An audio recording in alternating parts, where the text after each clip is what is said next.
오늘 하나님이 주신 말씀은 신약성경 마가복음 4장 1절에서 9절 말씀입니다.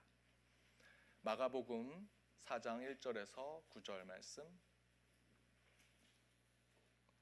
우리 하나님의 말씀을 한 목소리로 읽도록 하겠습니다. 예수께서 다시 바닷가에서 가르치시니 큰 무리가 모여 들거늘 예수께서 바다에 떠 있는 배에 올라 앉으시고 온 무리는 바닷가 육지에 있더라.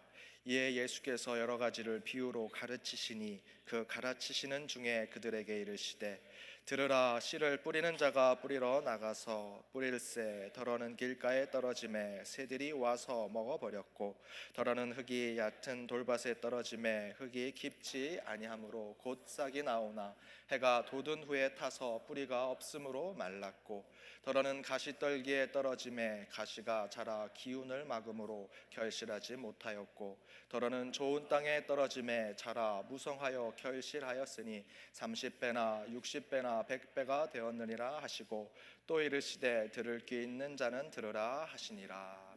아멘. 최근 목사님과 이런 대화를 나눴습니다. 어떻게 여기까지 왔을까 생각을 해보면 그 모든 것이 다 하나님의 은혜, 하나님이 우리에게 긍휼과 자비를 베푸셔서 여기까지 왔다라고 하는 얘기를 함께 나눈 적이 있습니다. 깊이 생각해보면 우리가 가지고 있는 모든 것들 하나님 은혜가 아니고서는 얻을 수 없는 것임을 깨닫게 됩니다. 이 모든 것이 다 하나님의 은혜다라는 생각이 듭니다. 오늘 이 시간 이 예배와 말씀 가운데 오직 하나님의 은혜만이 여러분 심령 가운데 가득 채워지기를 주님의 이름으로 축원드립니다. 우리 옆에 있는 분들과 이렇게 인사 나누길 원합니다. 모두 하나님의 은혜입니다. 모두 하나님의 은혜입니다. 우리 교회를 돌아보고 또 여러분의 삶을 돌아보면 여기까지 오게 된 것 다 하나님의 은혜일 뿐입니다. 모든 건 하나님께 감사하며 나가는 한 주의 삶이 되시길 바랍니다. 말씀을 전하도록 하겠습니다. 우리 감사의 한 달 말씀 시리즈 주제는 예수와 감사입니다. 오늘은 첫 번째 시간으로 씨 뿌리는 비유에서 찾은 감사입니다. 한 제자가 스승에게 묻습니다. 선생님, 가난한 사람들은 자기도 가난하면서 어떻게 가난한 사람을 이렇게 잘 도와줍니까? 그런데 그 반대로 부자들은 왜 그 가난한 사람들을 돕지 못합니까? 라고 묻습니다.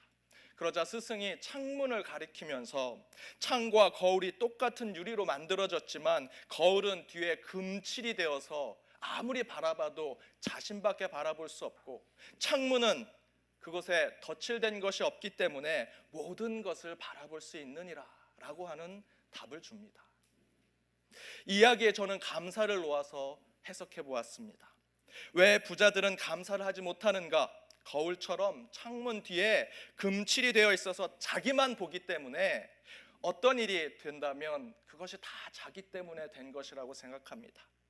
자신도 도움을 받고 혜택을 받았음에도 불구하고 그것이 다 거울에 비춰져 있는 자신 때문이라고 생각한다라는 것입니다. 그러나 가난한 심령들, 가난한 사람들, 마태복음 5장에 보면 그 가난한 심령들을 마음이 청결한 자라고 얘기합니다. 창문처럼 깨끗한 자입니다. 그런 자들은 창문과 같아서 창으로 모든 것을 보고 있는 것입니다.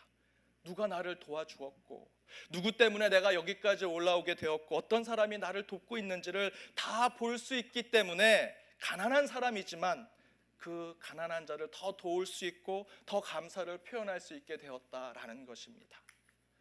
실제로 많은 분들이 이렇게 얘기합니다. 따뜻한 사랑, 은혜, 감사를 베푸는 사람들을 보면 물질이 많은 부자가 아니었고 능력이 있는 사람들이 아니었다라는 것입니다. 본인도 가난하고 본인도 많이 부족하고 오히려 도움을 받아야 할 사람인데 정작 그 사람이 진정으로 도움을 주고 있고 은혜를 베푸는 자이더라. 심령이 가난한 자가 진정한 가난한 자를 도울 수 있는 모습을 우리가 많이 보았다라는 것입니다. 저는 그런 관점에서 오늘 본문의 말씀을 통해 감사와 은혜를 묵상해 보았습니다. 사실 이 말씀은 감사하고는 전혀 상관없는 것 같습니다. 감사할 거리를 아무리 찾아내도 이 가운데, 이 말씀 가운데, 이 비유 가운데 감사의 내용이 나올 수 있을 것 같지 않습니다. 그런데 하나님은 이 씨 뿌리는 자의 말씀 속에서도 보화와 같은 감사의 말씀을 우리에게 허락하고 계십니다. 그렇다면 이 씨 뿌리는 자의 비유 속에서 우리가 깨달아야 할 감사의 신앙은 무엇일까? 저는 세 가지를 여러분과 함께 나누고자 합니다. 그 첫 번째는 우리는 하나님께 씨 뿌림을 받는 자들임에 감사해야 한다. 우리는 하나님께 씨 뿌림을 받는 자들임에 감사하라는 것입니다. 내가 길가가 아니라 좋은 밭이라서 감사하라, 아닙니다. 내가 가시밭이 아니라 좋은 밭이라서 감사하라, 아니라는 것입니다. 그냥 하나님이 우리가 어떤 밭이라도 상관없이 하나님의 말씀의 씨, 능력의 씨, 은혜의 씨를 뿌려주신 것에 감사해야 한다라는 것입니다. 저는 이 말씀을 읽을 때마다 교회 학교 때부터 수십 번, 수백 번 이 비유에 대한 말씀을 들었습니다. 그때는 감흥이 없었습니다.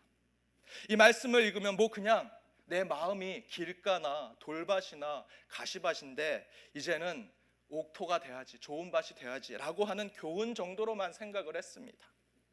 그런데 어른이 다 되어서, 특별히 제가 성직자가 되어서 이 말씀을 읽으면서 솔직히 감사가 차고 넘칩니다.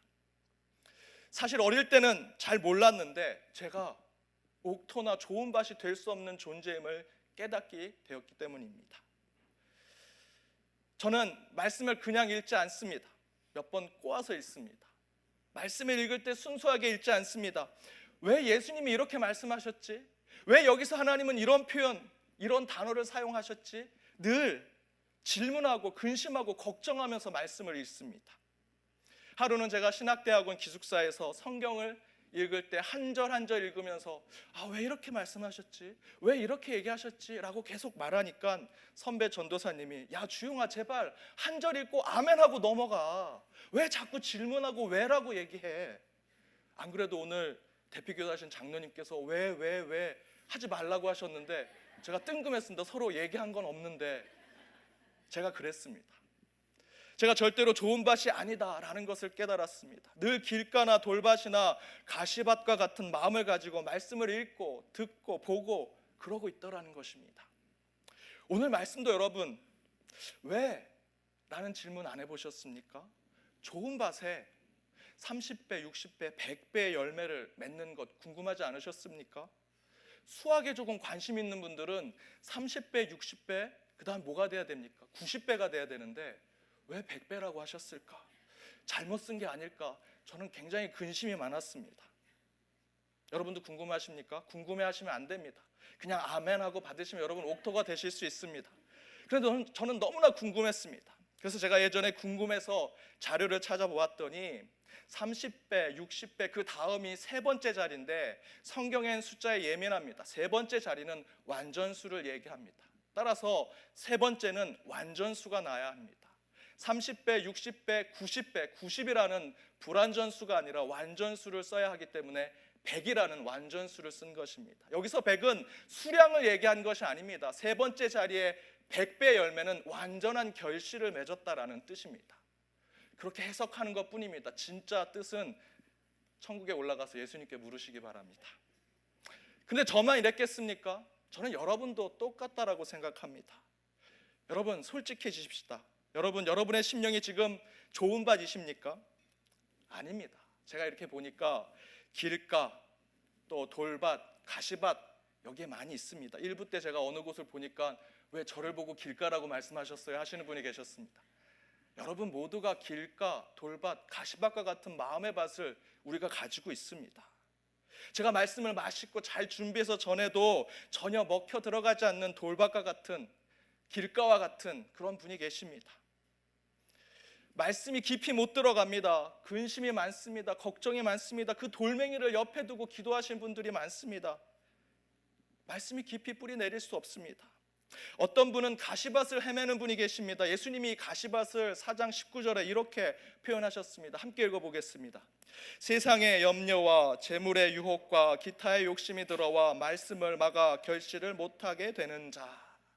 이런 마음 때문에 말씀이 제대로 뿌리 내리지 못하는 사람이 참으로 많습니다.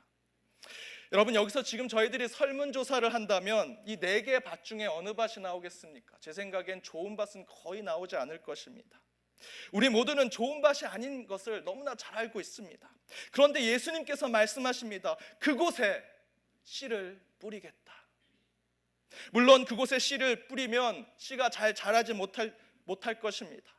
예수님이 그곳에 씨를 뿌리면 그 싹은 제대로 자라지 못할 것입니다. 그럼에도 불구하고 우리 예수님은 길가와 돌밭과 가시밭과 같은 저와 여러분의 마음에 씨를 심으시겠다 말씀하고 계시는 것입니다. 여러분, 그 자체로 너무나 감사한 것이 아닙니까? 저는 마음이 완약합니다.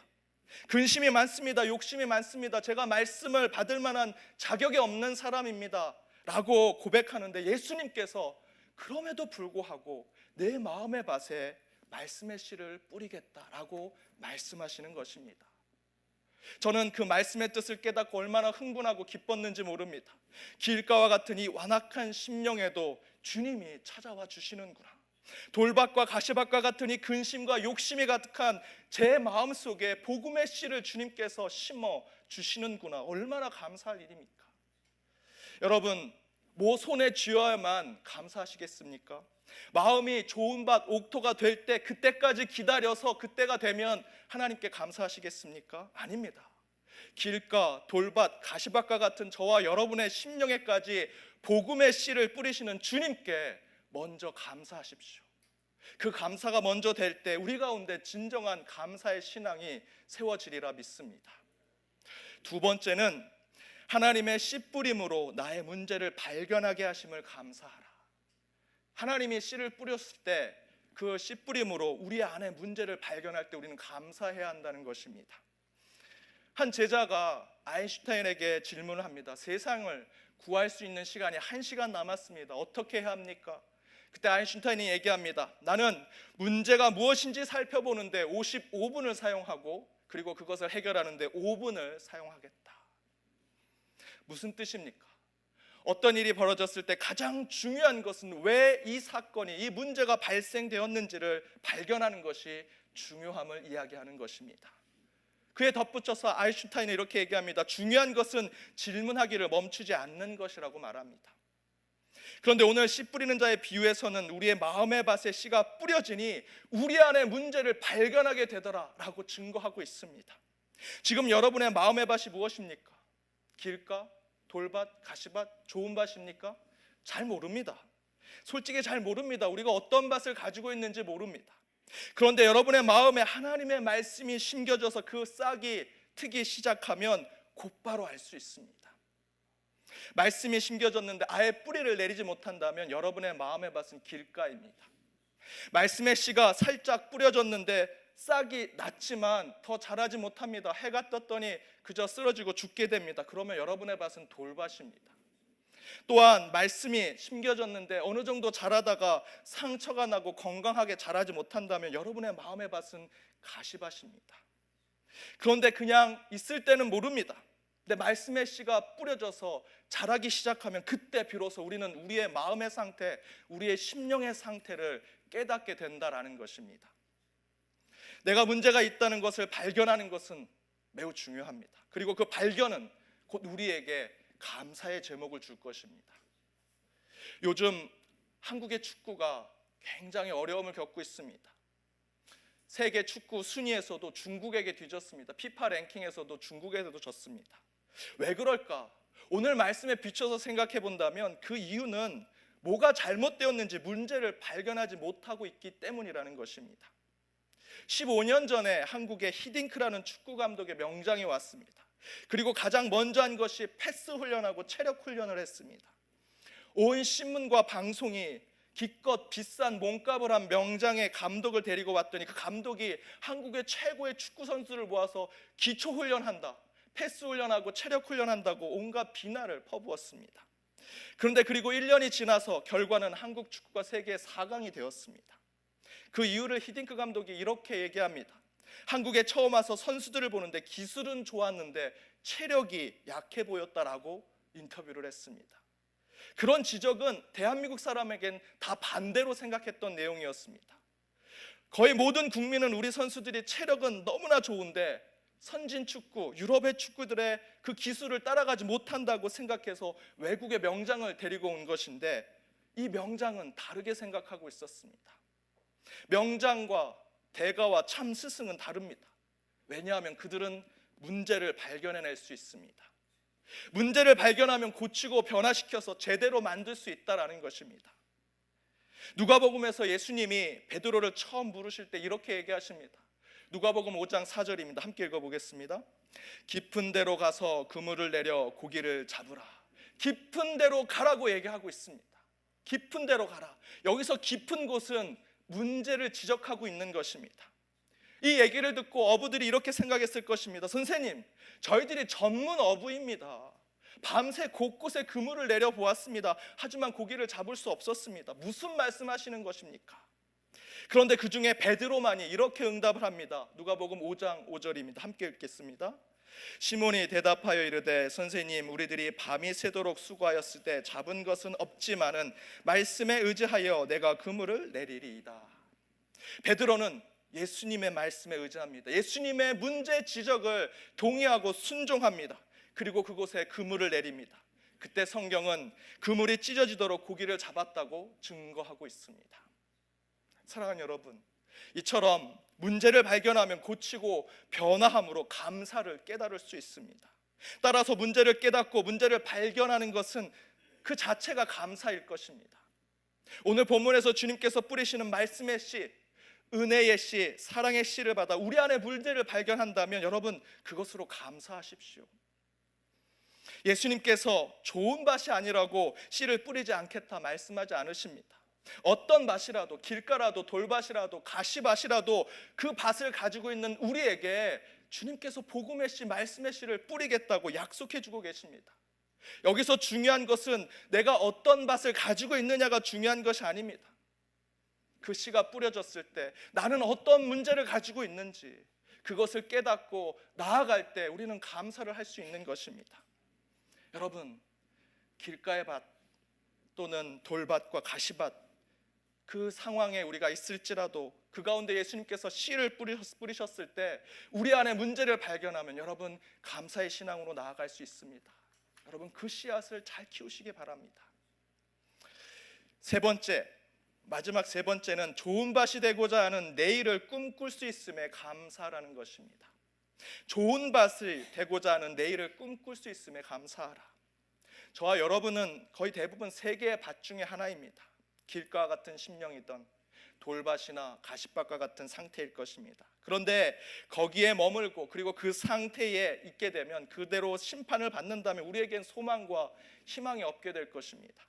그러나 예수님은 이 세 가지 밭에 머물라고 하지 않으십니다. 우리에게 내일과 미래를 위해 작은 소망을 주십니다. 그것이 바로 좋은 밭입니다. 옥토입니다. 길가와 같은 완악한 마음에 찾아오신 예수님께 감사해야 합니다.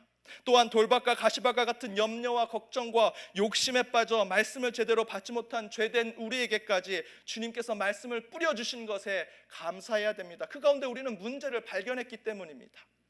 그러나 그곳에 머물러서는 안 됩니다. 한 가지 더 주님이 원하시는 것은 그 상태에 머물지 말고 앞으로 나아가라, 더 선한 것을 추구하라, 하나님의 의로운 곳으로 나아가라고 힘을 주시고 능력을 주시는 말씀이 바로 오늘 비유의 말씀입니다. 따라서 우리는 지금 위치에서 더 선한 곳, 더 온전한 곳을 꿈꾸게 하시고 그곳으로 나아가게 하시는 하나님께 감사하며 나아가야 합니다. 여러분, 우리가 갈 곳이 있습니다. 여기가 끝이 아닙니다. 여러분의 마음의 밭이 길가요, 또한 돌밭이요, 가시밭일지라도 더 선한 곳, 의로운 곳으로 갈 여지를 가지고 있는 자가 저와 여러분입니다.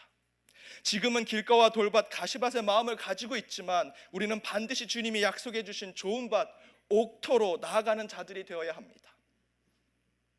옥토가 있다는 것, 좋은 밭이 있다는 것에 여러분 감사하십시오. 우리는 여전히 성장하고 발전하고 진보하는 하나님의 자녀임을 깨달아야 합니다. 어느 유럽 도시에 한 가난한 소년이 책방을 지나가게 되었습니다. 그런데 그 소년은 책이 너무 읽고 싶은데 돈이 없어서 책을 사볼 수가 없었습니다. 그런데 책방 쇼 윈도 건너편에 책이 펴져 있는데 첫 페이지가 펴져 있습니다. 그래서 그것을 재미있게 읽었습니다. 그리고 그 다음날 갔더니 그 다음 페이지가 펴져 있습니다. 그래서 그것 또한 재미있게 읽었습니다. 그 다음날 갔더니 3페이지, 4페이지, 5페이지가 계속 펴져 있어서 그 책을 다 읽게 되었다는 얘기가 있습니다. 이 얘기가 한국의 시인 정호승 씨가 쓴 칼럼에 나옵니다. 알고 보았더니 그 소녀는 영문도 모르게 계속 책을 읽었지만 실제로는 그 상황을 지켜봤던 책방의 주인이 그것을 보고 매일같이 책을 한 페이지씩 넘겨준 것입니다.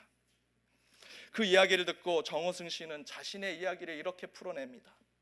나는 그 후 소년이 어떻게 되었을까 곰곰이 생각해 보았다. 아마 소년은 책을 읽는 사람이 되었을 것이다. 책을 소중히 여기고 열심히 책을 읽음으로써 스스로의 삶에 희망을 만드는 사람이 되었을 것이다. 책을 읽고 싶어 했던 그 소년의 열망 때문이기도 하지만 소년을 위해 매일 책장을 넘겨준 책방 주인의 선한 마음 때문이기도 하다.